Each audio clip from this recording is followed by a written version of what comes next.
Minister, first of all, I just want to thank the independent group for bringing this motion forward here today. It's nice to have a bit of a common sense approach. I think it's the Irish way here. Try and fix something that's not broken, but it just beggars belief that you can have a private company, and 99% of the time when it's privatisation it equals profit, and it's not about providing proper service. And as previous speakers have mentioned, 950 post offices in the country. It begs belief that we're actually in here talking about this and trying to reverse something that, you know, we could have possibly have grown better. And it was also mentioned about the public service cards, and I remember in the last term in the Dáil here I had a good few arguments with Minister Doherty on this, because I knew and I could see it was going to cause problems, and I can't figure out why they can't simplify it.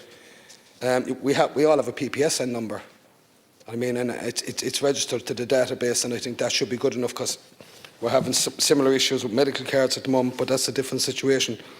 But again, I do welcome the actual fact that this is a common sense approach to going back to the way we used to do it, and it worked, and it is vital.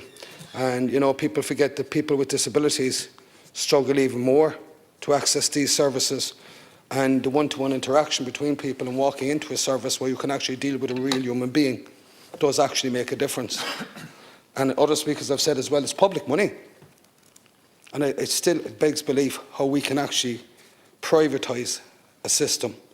And it seems to be just systemic with this government and previous governments, that we take everything away from ourselves, privatise it, and come back in a couple of years, scratch our head and wonder why something has gone so wrong, instead of investing in our own people and our own services. The other one was the fact that you couldn't take cash. It's madness. It's absolute madness again. You're making it so difficult for people. And others mentioned about online.